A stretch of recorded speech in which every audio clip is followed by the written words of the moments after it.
Hello everyone, ഇൻഫോടെക്കിന്റെ പുതിയൊരു വീഡിയോയിലേക്ക് ഏവർക്കും സ്വാഗതം. ഇന്നത്തെ വീഡിയോയിൽ നമ്മൾ ഇഗ്നോ യൂണിവേഴ്സിറ്റിയിലെ റീ രജിസ്ട്രേഷനെ കുറിച്ചാണ് പറയാൻ പോകുന്നത്. അപ്പോൾ ഇഗ്നോ യൂണിവേഴ്സിറ്റിയിലെ ഈ ജൂൺ ജൂലൈ സെക്ഷനിലെ റീ രജിസ്ട്രേഷൻ മെയ് 1 തീയതി സ്റ്റാർട്ട് ചെയ്തിരിക്കുകയാണ്. അപ്പോൾ ആരൊക്കെയാണ് നിർബന്ധമായിട്ടും ഈ ഒരു സെക്ഷനിൽ റീ രജിസ്ട്രേഷൻ ചെയ്യേണ്ടതെന്നും ഇൻ കേസ് ഈ ഒരു റീ രജിസ്ട്രേഷൻ ചെയ്തില്ല എങ്കിൽ എന്തെങ്കിലും കുഴപ്പമുണ്ടോ, ഇങ്ങനെയുള്ള കംപ്ലീറ്റ് റീ രജിസ്ട്രേഷൻ റിലേറ്റഡ് ആയിട്ടുള്ള അപ്ഡേറ്റ് ആണ് ഇന്നത്തെ ഈ ഒരു വീഡിയോയിൽ നമ്മൾ ഷെയർ ചെയ്യാൻ പോകുന്നത്. നമുക്ക് നേരെ വീഡിയോയിലേക്ക് പോകാം. അപ്പോൾ എന്താണ് റീ രജിസ്ട്രേഷൻ? നമ്മൾ ഇഗ്നോയിൽ അഡ്മിഷൻ എടുക്കുന്ന സമയത്ത് നമ്മളുടെ ഫസ്റ്റ് ഇയറിലെയോ അല്ലെങ്കിൽ ഫസ്റ്റ് സെമസ്റ്ററിലെയോ മാത്രം ഫീ ആയിരിക്കും നമ്മൾ യൂണിവേഴ്സിറ്റിയിൽ പേ ചെയ്തിട്ടുണ്ടാവുക. അപ്പോൾ അടുത്ത വർഷത്തേക്കുള്ള അല്ലെങ്കിൽ അടുത്ത സെമസ്റ്ററിലേക്ക് ഉള്ള ഫീ അടയ്ക്കുന്ന ആ ഒരു പ്രൊസീജിയറിനെയാണ് റീ രജിസ്ട്രേഷൻ എന്ന് പറയുന്നത്.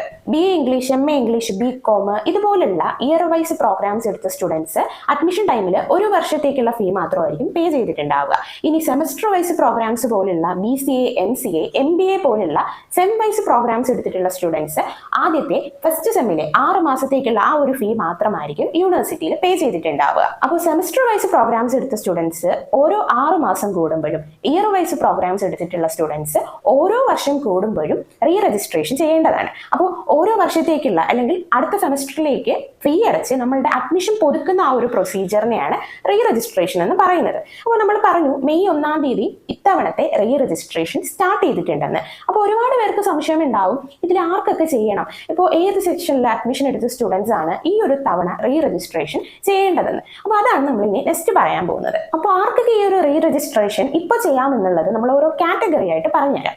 ആദ്യത്തെ കാറ്റഗറി വരുന്നത് ഏതാന്ന് വെച്ചാൽ 2024 ജനുവരി സെക്ഷൻ, അതായത് ഇപ്പോൾ കഴിഞ്ഞ ഈ ലേറ്റസ്റ്റ് ആയിട്ട് കഴിഞ്ഞ അഡ്മിഷൻ സെക്ഷനിൽ സെമസ്റ്റർ വൈസ് പ്രോഗ്രാംസ് പോലുള്ള BCA, MCA, MBA അങ്ങനെയുള്ള സെമസ്റ്റർ വൈസ് പ്രോഗ്രാംസ് എടുത്തിട്ടുള്ള എല്ലാ കുട്ടികളും സെക്കൻഡ് സെമ്മിലേക്ക് ഇപ്പോൾ ഫീ അടച്ച് റീ രജിസ്ട്രേഷൻ ചെയ്യേണ്ടതായിട്ടുണ്ട്. ഓക്കെ, ഇനി രണ്ടാമത്തെ കാറ്റഗറി ഏതാന്ന് വെച്ചാൽ 2023 ജൂലൈ സെക്ഷനിൽ ഇയർ വൈസ് പ്രോഗ്രാംസ് എടുത്തിട്ടുള്ള എല്ലാ കുട്ടികളും, അതായത് 2023 ജൂലൈ സെക്ഷനിൽ BA ഇംഗ്ലീഷോ, MA ഇംഗ്ലീഷോ, BCom അങ്ങനെയുള്ള ഏത് ടൈപ്പിലുള്ള ഇയർ വൈസ് പ്രോഗ്രാംസ് എടുത്തിട്ടുള്ള എല്ലാ കുട്ടികളും നിർബന്ധമായിട്ടും ഇത്തവണ റീ രജിസ്ട്രേഷൻ ചെയ്യേണ്ടതായിട്ടുണ്ട്. കാരണം അവർ ഈ ഒരു ജൂണിൽ എക്സാം എഴുതി കഴിയുന്നതോടുകൂടി സെക്കൻഡ് ഇയറിലേക്ക് പ്രവേശിക്കുകയാണല്ലോ. അതുകൊണ്ട് തന്നെ ഇപ്പോൾ റീ രജിസ്ട്രേഷൻ ചെയ്യേണ്ടതായിട്ടുണ്ട്. അതുപോലെ തന്നെ 2023 ജൂലൈ സെക്ഷനിൽ സെമസ്റ്റർ വൈസ് പ്രോഗ്രാംസ് എടുത്തിട്ടുള്ള കുട്ടികൾ അവരുടെ തേർഡ് സെമ്മിലേക്കുള്ള റീ രജിസ്ട്രേഷൻ ഇപ്പോൾ ചെയ്യേണ്ടതായിട്ടുണ്ട്. ഇനി അടുത്ത കാറ്റഗറി ഏതാന്ന് വെച്ചാൽ ഈ കഴിഞ്ഞ 2024 ജനുവരി സെക്ഷനിലെ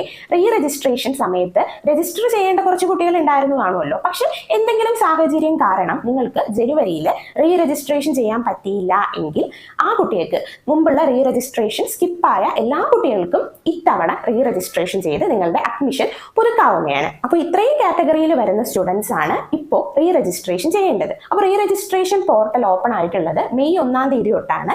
ലാസ്റ്റ് ഡേറ്റ് 2024 ജൂൺ 30 തീയതി വരെയാണ്. അപ്പോൾ ജൂൺ 30 തീയതി, ജൂൺ ലാസ്റ്റ് വരെ നിങ്ങൾക്ക് റീ രജിസ്ട്രേഷൻ ചെയ്യാവുന്നതാണ്. അപ്പോൾ എങ്ങനെയാണ് റീ രജിസ്ട്രേഷൻ ചെയ്യുക എന്ന് ചോദിച്ചാൽ നിങ്ങളുടെ സ്റ്റുഡൻറ് പോർട്ടൽ വഴിയാണ് ഓരോ സ്റ്റുഡൻസും അവരവരുടെ റീ രജിസ്ട്രേഷൻ ചെയ്യേണ്ടത്. ഓൺലൈനായിട്ടാണ് ഈ ഒരു റീ രജിസ്റ്റർ ചെയ്ത് ഫീ ഒക്കെ പേ ചെയ്യേണ്ടത്. ഇനി അടുത്ത വരുന്ന ഒരു സംശയമാണ് ഫീ എത്രയാണ് പേ ചെയ്യേണ്ടതെന്ന്. നിങ്ങൾ അഡ്മിഷൻ ടൈമിൽ യൂണിവേഴ്സിറ്റിയിലേക്ക് ഒരു ഫീ അടച്ചിട്ടുണ്ടാവുമല്ലോ, ഏകദേശം അത്രത്തോളം ഫീ നിർബന്ധമായിട്ട് നിങ്ങൾ ഈ ഒരു റീ രജിസ്ട്രേഷനിൽ പേ ചെയ്യേണ്ടതായിട്ട് വരുന്നുണ്ട്. എക്സാമ്പിൾ ഇപ്പോൾ MBA സ്റ്റുഡൻസ് എടുത്താൽ അവർക്ക് 15 പ്ലസ് റീ രജിസ്ട്രേഷൻ പേ ചെയ്യേണ്ടി വരുന്നുണ്ട്. ഓൾസോ ഇപ്പോൾ BA ഇംഗ്ലീഷ്, MA ഇംഗ്ലീഷ് അങ്ങനെയൊക്കെ എടുത്താൽ നിങ്ങൾ അഡ്മിഷൻ ടൈമിൽ എത്രയാണോ പേ ചെയ്തത് ഏകദേശം അത്രത്തോളം ഫീ സെക്കൻഡ് ഇയറിലേക്ക് അല്ലെങ്കിൽ തേർഡ് ഇയറിലേക്ക് നിങ്ങൾ പേ ചെയ്യേണ്ടതായിട്ട് വരുന്നുണ്ട്.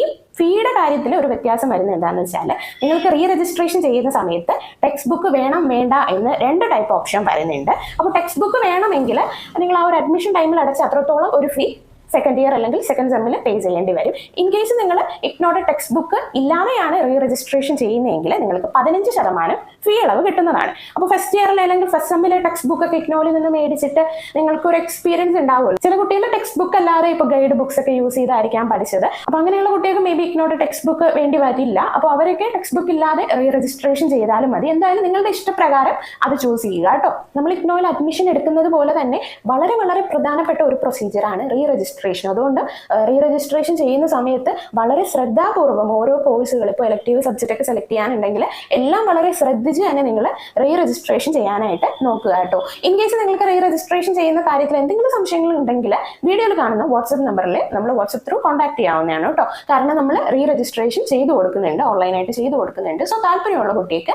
നമ്മൾ വാട്സ്ആപ്പിൽ കോൺടാക്ട് ചെയ്യാവുന്നതാണ്. ഇനി അടുത്ത് വരുന്ന ഒരു ക്വസ്റ്റ്യൻ ആണ്, നമ്മൾ ഈ ഒരു ജൂൺ 30-നുള്ളിൽ, ജൂൺ ലാസ്റ്റിനുള്ളിൽ റീ രജിസ്ട്രേഷൻ ചെയ്തില്ലെങ്കിൽ എന്തെങ്കിലും കുഴപ്പമുണ്ടോ? ഇപ്പോൾ നമ്മൾ ആ ഒരു റീ രജിസ്ട്രേഷൻ ചെയ്യേണ്ട സമയത്ത് ചെയ്തില്ലെങ്കിൽ നമ്മൾ ഇഗ്നോയിൽ നിന്ന് ഡിസ്കണ്ടിന്യൂ ആയി പോവോ എന്നൊക്കെ ഒരു സംശയം നിങ്ങൾക്ക് ഉണ്ടാവും. അപ്പോൾ ആക്ച്വലി നിങ്ങൾക്ക് കറക്റ്റ് സർട്ടിഫിക്കറ്റ് കറക്റ്റ് സമയത്ത് കിട്ടണം, അല്ലെങ്കിൽ എക്സാം ഒക്കെ കറക്റ്റ് സമയത്ത് എഴുതണമെങ്കിൽ നിങ്ങൾ റീ രജിസ്ട്രേഷൻ ചെയ്തിരിക്കണം. അതായത് ഇപ്പോൾ എക്സാമ്പിൾ ഡിഗ്രി കോഴ്സ് എടുത്താൽ ഡിഗ്രിക്ക് ഇപ്പോൾ മുമ്പ് കഴിഞ്ഞ ഇയറിലൊക്കെ അഡ്മിഷൻ വന്നിരുന്നത് 3 വർഷമാണ്.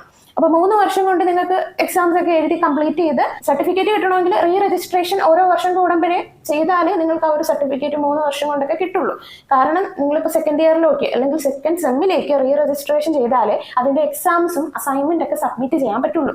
അതാണ് കാര്യം. സോ നിങ്ങൾക്ക് കറക്റ്റ് സമയത്ത് നിങ്ങളുടെ കോഴ്സ് കംപ്ലീറ്റ് ചെയ്ത് സക്സസ്ഫുള്ളി കംപ്ലീറ്റ് ചെയ്യണമെങ്കിൽ റീ രജിസ്ട്രേഷൻ അതാത് സമയത്ത് തന്നെ ചെയ്തു പോവുക. പക്ഷെ എല്ലാ കുട്ടികൾക്കും ഇവരെ പറയുന്ന ആ ഒരു ടൈം പീരീഡിനുള്ളിൽ യൂണിവേഴ്സിറ്റി ഫീ പേ ചെയ്യേണ്ട സാഹചര്യം ഉണ്ടായെന്ന് വരില്ല. അപ്പൊ അങ്ങനെയുള്ള സ്റ്റുഡൻസിന് ഒട്ടും നിങ്ങൾക്ക് പേ ചെയ്യാൻ പറ്റാത്ത സാഹചര്യമാണ്. റീ രജിസ്ട്രേഷൻ ഇപ്പോൾ ചെയ്യുന്നില്ല എന്ന് നിങ്ങൾ ഉറപ്പിച്ചിട്ടുണ്ടെങ്കിൽ അടുത്തിന് ചെയ്യാൻ പറ്റുന്ന എപ്പോഴാണെന്ന് വെച്ചാൽ ഡിസംബർ സെക്ഷനിലാണ്. ഇപ്പൊ ഇഗ്നോയിൽ അഡ്മിഷൻ നടക്കുന്നത് ഓരോ 6 മാസം കൂടുമ്പോഴുമാണ്. ജൂലൈ സെക്ഷനിൽ, ജനുവരി സെക്ഷനിൽ. അപ്പോൾ ഈ ഒരു ജൂൺ സെക്ഷനിൽ റീ രജിസ്ട്രേഷൻ നിങ്ങൾക്ക് ചെയ്യാൻ പറ്റിയില്ല എങ്കിൽ അത് കഴിഞ്ഞ് ഡിസംബറിൽ വരുന്ന റീ രജിസ്ട്രേഷൻ ചെയ്യാവുന്നതാണ്. അപ്പോൾ ഇക്കാര്യം ഞാൻ അധികം സജസ്റ്റ് ചെയ്യില്ല. ഒട്ടും നിങ്ങൾക്ക് റീ രജിസ്ട്രേഷൻ ചെയ്യാൻ പറ്റുന്നില്ല എങ്കിൽ മാത്രമേ ഇങ്ങനെ സ്കിപ്പ് ചെയ്യാവുള്ളൂ കേട്ടോ. മാക്സിമം കറക്റ്റ് സമയത്ത് തന്നെ റീ രജിസ്ട്രേഷൻ ചെയ്ത് പോകാനായിട്ട് ശ്രദ്ധിക്കുക. സോ ഇത്രയേ ഉള്ളൂ നമ്മളുടെ ഇന്നത്തെ ഒരു വീഡിയോ. അപ്പോൾ റീ രജിസ്ട്രേഷൻ റിലേറ്റഡ് ആയിട്ടുള്ള നിങ്ങളുടെ സംശയങ്ങളൊക്കെ ക്ലിയർ ആയെന്ന് പ്രതീക്ഷിക്കുന്നു. എന്തെങ്കിലും സംശയങ്ങൾ ഉണ്ടെങ്കിൽ ജസ്റ്റ് കമന്റ് ബോക്സിൽ ചോദിക്കുക. അപ്പോൾ വീഡിയോ യൂസ്ഫുൾ ആയെങ്കിൽ വീഡിയോ ലൈക്ക് ചെയ്യുക, ചാനൽ സബ്സ്ക്രൈബ് ചെയ്യുക. മറ്റൊരു വീഡിയോ ആയിട്ട് കാണുന്നത് വരെ ഗുഡ് ബൈ.